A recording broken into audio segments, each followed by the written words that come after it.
ओम ओम ओम ओम। ओम गुरुर्ब्रह्मा गुरुर्विष्णु गुरुदेवो महेश्वरा गुरुर् साक्षात् परब्रह्म तस्मै श्री सतगुरुवे नमः। सबका मालिक एक ओम सतनाम वाहिगुरु। सबका मालिक एक ओम सतनाम वाहिगुरु। सबका मालिक एक ओम सतनाम वाहिगुरु। ओम सतगुरुवे नमः। ओम सतगुरुवे नमः। ओम सतगुरुवे नमः।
अब शांत ध्यान में बैठो। ओम सो अहम ओम मैं हूँ, शांत भाव में से कहना है।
ओम ओम ओम।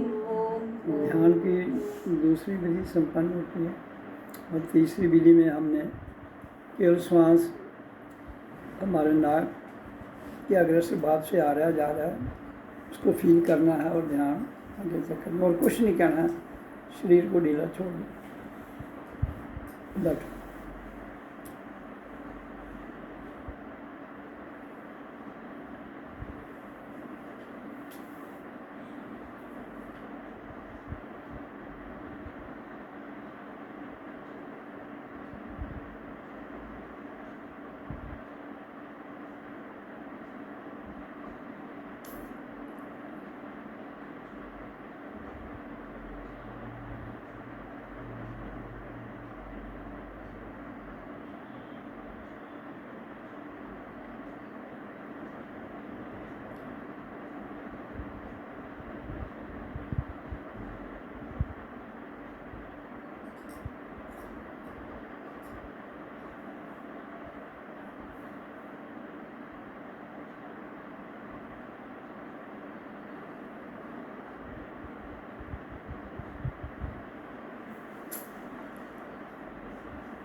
ध्यान की 3 विधियाँ संपन्न होती हैं। इनका समय कितना कितना है? पहले 5 से 10 मिनट ओम का उच्चारण करना है, उसके बाद शांत बैठ जाना है, फिर ओम सो अहम ओम मैं हूँ ये शांत भाव में करना है आधा घंटा। फिर आधा घंटे के बाद तीसरी क्रिया जिसमें कुछ भी नहीं करना है, केवल शांत बैठना है, श्वासों को देखना है और अनाद ध्वनियाँ इंस्ट्रक्शनों को सुनना है। अगर वो चल रही है तो, नहीं चल रही है तो वैसे ही मौन बैठिए। ये 3 विधियाँ हैं ध्यान के लिए, और ध्यान ही सबसे बड़ी शक्ति है। संसार में भी अगर ध्यान न रखें तो हम किसी भी काम में सफल नहीं हो सकते। इसी तरह से अलौकिक दुनिया में, डिवाइन वर्ल्ड में जाने के लिए भी हमें अति आवश्यक है ध्यान। क्यों कि जो वर्ल्ड है वो तो एक संसार है, उसमें भौतिकता की आवश्यकता है, और भौतिकता की इतनी स्पीड नहीं होती है जितनी कि अलौकिक डिवाइन पावर की होती है। तो वहाँ बड़ा सतर्क रहना पड़ता है, क्योंकि कोई भी चीज़ अगर हम नॉर्मल स्पीड में चलाएंगे तो ठीक है, उसकी ज़्यादा स्पीड में होगी तो उसको लिए हमें संभालना के लिए काफ़ी सतर्क रहना पड़ता है, उसके लिए डीप ध्यान की ज़रूरत है। तो हर जगह ध्यान की बहुत महत्ता है हमारे जीवन में। जब तक जीवन है तब तक ध्यान से ही हमें हर कार्य करना है। अगर ध्यान में थोड़ी भी गड़बड़ी हो गई तो समझो हमारे जीवन में भी गड़बड़ी हो सकती है, हमारे शरीर में गड़बड़ी हो सकती है, और हमारी दिशा बदल सकती है। तो कई बार ध्यान की गलती से हमारा सारा जीवन की दिशा बदल जाती है, दशा और दिशा दोनों बदल जाती हैं। इसलिए समय किसी का इंतजार नहीं करता है, तो इसलिए हमें कभी भी समय का सदुपयोग ही करना चाहिए, कभी भी इसका दुरुपयोग नहीं करना चाहिए। ताकि अगर हम समय का दुरुपयोग करेंगे तो ये हमारे लिए घातक सिद्ध होता है। तो इसलिए जीवन के रहते हुए हमें जो भी कार्य करना है बड़ी सतर्कता से, बड़े ध्यान पूर्वक करना है, ताकि हमारा आने वाला भविष्य जो है वो साधा जाए। साधना हमने वर्तमान को ही है, लेकिन जीवन तो चल रहा है जिसको आने वाले काल को भविष्य कहते हैं हम, वहाँ हमें दिक्कत ना है। उसके लिए हमने वर्तमान में सतर्क रहना है और वर्तमान को ठीक रखना है। वर्तमान में गलती हो जाएगी तो वर्तमान में तो उसको भुगतेंगे, और आने वाले समय में भी उसको भुगतना पड़ता है। तो इसलिए मैं कहता हूँ कि अपनी श्वास क्रिया को, हमारे ध्यान के लिए 2 शक्तियाँ बहुत आवश्यक हैं जिनको अपने नियंत्रण में करना है। वो है प्राणवायु और ध्वनि। ऐसे तो हमारे शरीर में है स्थूल शरीर है जो 5 भौतिक तत्वों से बना है, पृथ्वी, जल, अग्नि, वायु और आकाश। और फिर उसमें वास करने वाली 5 कर्म इंद्रियाँ, 5 ज्ञान इंद्रियाँ, 5 उनके विषय हैं, और फिर मन है, उनके ऊपर मन बैठा हुआ है, मन के ऊपर बुद्धि है, विवेक है, फिर जीवात्मा सूक्ष्म और आत्मा चेतन में पूरी जागृत अवस्था में है। इसलिए हमने जागृत अवस्था में जाने के लिए हमें चेतनता में जाना पड़ेगा। तो जो चेतनता है वो जागृत है, उसमें हम सतर्क रहें ना रहें हमें कोई फ़र्क नहीं पड़ता है। क्यों कि तब सारा कार्यक्रम हमारी चेतना कर रही होती है, और चेतना जो भी कार्य करती है वो कभी गलत नहीं होता। लेकिन अब चेतना कॉन्शियस माइंड में हम कभी गलत नहीं करते हैं, सब कॉन्शियस माइंड में गलतियाँ होती हैं। क्यों कि सब कॉन्शियस माइंड जो है हमारा, it is full of 90% thoughts. जो भी विचार हैं हमारे नए पुराने वो इसी में स्टोर में रहते हैं, सब कॉन्शियस माइंड में। तो जो विचार स्टोर रहते हैं तो वो सारे तो प्योर नहीं है, क्योंकि सब कॉन्शियस माइंड स्वयं प्योर नहीं है। तो इसलिए विचारों को कंट्रोल करने के लिए हमने प्राणवायु को कंट्रोल करना होगा। नहीं तो मन की फ्रिक्वेंसी बड़ी तेज़ है, और मन की फ्रिक्वेंसी में जो फंस गया ये उसको आदमी को कहीं ना कहीं गड़बड़ में फंसा देगी, क्योंकि मन स्वयं ठीक नहीं है। और इसलिए मन को चेतनता में ले जाना ही ठीक रहेगा। अब चेतनता में जो भी विचार आएंगे, हाले उसमें फ़ायदा देता है ये, लेकिन इसका दिया हुआ फ़ायदा भी वो गड़बड़ करेगा। तो जो काम हम चेतना में करेंगे वहाँ ना फ़ायदा ना नुकसान है, लेकिन हमारा बैलेंस बना रहता है, और बैलेंस रहना ही जीवन का एक लक्ष्य है। अगर हमारा जीवन बैलेंस में नहीं है तो फिर उसके परिणाम वर्तमान में भी ख़राब रहते हैं, और आने वाले भविष्य में भी ख़राब रह सकते हैं। तो जीवन है क्या? पहले जीवन जीने की कला तो आए। ये जीवन मिला किस लिए हमें? इसका कोई मकसद तो होगा कि क्यों आए हैं। जानवर तो ऐसा सोच नहीं सकते हैं उनको जीवन क्यों मिला है, क्योंकि उनके पास थॉट प्रोसेस जो है वो इतना विस्तार में नहीं है कि वो इस बात को जान जाएं कि जीवन किस लिए मिला है। तो ये केवल शक्ति हमारे पास है। क्यों कि हम अपने जीवन को उठा भी सकते हैं, गिरा भी सकते हैं। इसलिए हमारे पास सब कुछ है।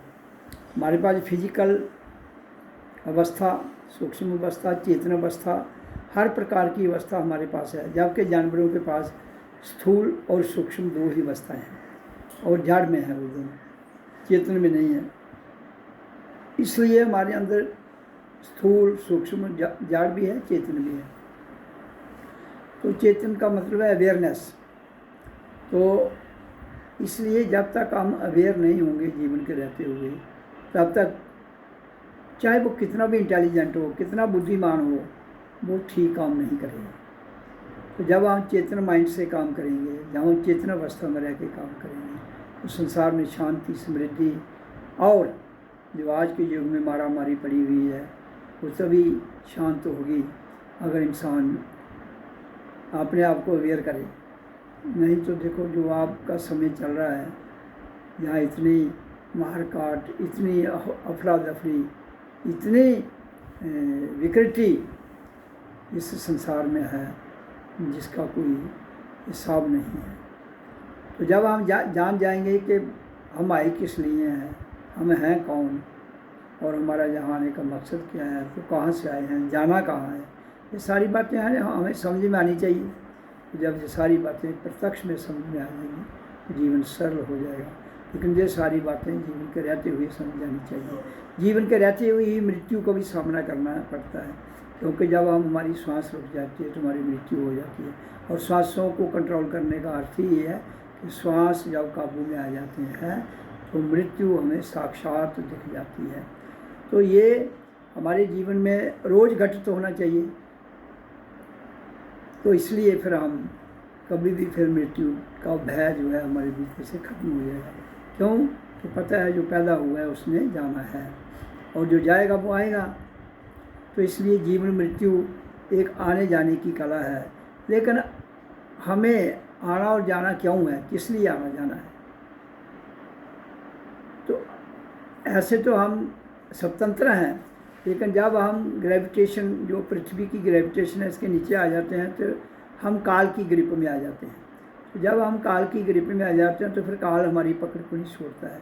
अगर हम जीते जी काल की ग्रिप से समय और स्थान से परे नहीं जाएंगे तो ये काल अपनी मर्जी से घुमाएगा, हमें गुलाम बना के रखेगा।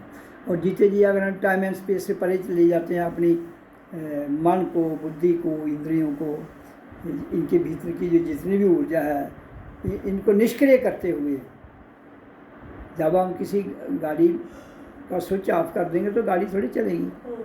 इसी तरह से मन का स्विच ऑफ कर दें, बुद्धि का स्विच ऑफ कर दें और अपनी इंद्रियों के स्विच ऑफ कर दें, तो उनके स्विच ऑफ करने का मतलब क्या है? मेडिटेशन।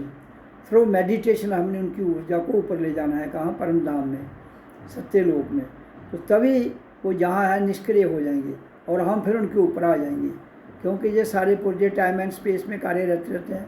टाइम एंड स्पेस के परे तो ये नहीं रह सकते हैं। तो टाइम एंड स्पेस के परे कौन रहता है? जीव और आत्मा। तो इसलिए जीते जी अगर हम टाइम एंड स्पेस से परे चले जाएँ तो जीव आत्मा जो है ये सूक्ष्म चेतन सब अवस्थाएं हैं। तो फिर हम इस काल की ग्रिप से जाके मुक्त हो जाएंगे। Then we will become free, जिसको स्वतंत्रता कहते हैं, जिसको मोक्ष कहते हैं, जिसको निर्वाण कहते हैं, जिसको तुर्यातीत अवस्था कहते हैं, जिसको काल अतीत अवस्था कहते हैं, जिसको गुणातीत, भाव अतीत। ये जितने भी संसार की शक्तियाँ हैं उनसे परे जब हम चले जाते हैं तो ये जहाँ वहाँ रहती हैं और हम इनसे ऊपर आ जाते हैं।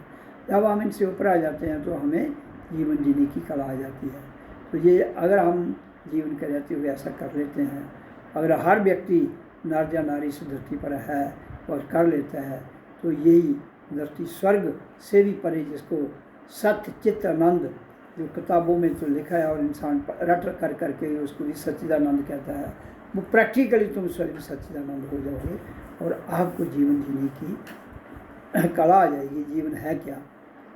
क्योंकि जीवन जीना तो है, लेकिन जब तक कोई चीज़ को आपको उसकी कला नहीं आती है तो कैसे जी पाओगे? तो कोई भी, अगर आपने दरिया में तैरना है तो तैरने का आनंद लेना है तो आपको तैरना सीखना पड़ेगा और सीखने के बाद तैरना पड़ेगा।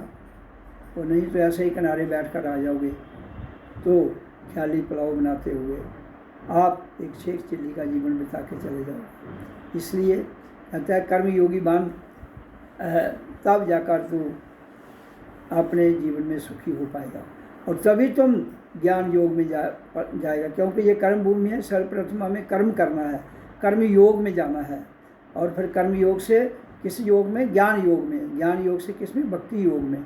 जब हम तीनों योग साध लेते हैं तो फिर हम आत्मतीय योग में चले जाते हैं, जो हम सबका लक्ष्य है। बाकी लक्ष्य जो है वो तो शरीर तक है, लेकिन जो आत्म योग है, आत्मतीय योग है, वो शरीर के रहते हुए शरीर तक भी सार्थक है और उससे परे भी सार्थक है। फिर हम काल की ग्रिप से फ्री हो जाते हैं, फिर अपनी इच्छा से हम आ सकते हैं, अपनी इच्छा से जा सकते हैं। ऐसे तो हम अपनी इच्छा से नहीं आ सकते, नहीं जा सकते। जीते जी हमने उस काल की ग्रिप को क्रॉस नहीं किया है, तो उसके लिए सिंपल मेथड है, रोज़ ध्यान कम से कम 3 घंटे 4 घंटे, मिनिमम 4 घंटे रोज़ लगाइए।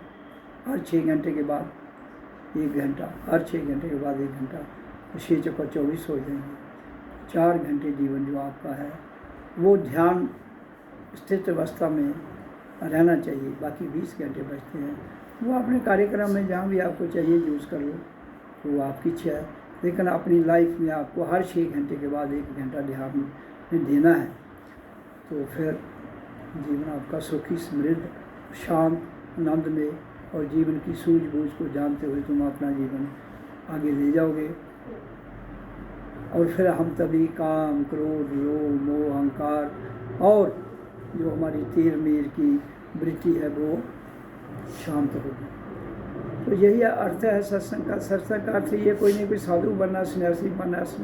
साधु सन्यासी में कर्म तो फिर भी करना है, कर्म फिर भी करना है, कर्म के बिना तो नहीं जीवन चलेगा ना। तो इसलिए सर्वप्रथम कर्म है, फिर उसके बाद ज्ञान योग, भक्ति योग और आत्मतीय योग, जिसकी ज़रूरत है हमारे जीवन को। अंततः हमने उस आत्मतीय योग में जाना है जहाँ कंप्लीट मौन है और आनंद। मौन का नाम आनंद है, मौन का नाम परमात्मा है और मौन का नाम ही अल्टीमेट ट्रुथ है। ओ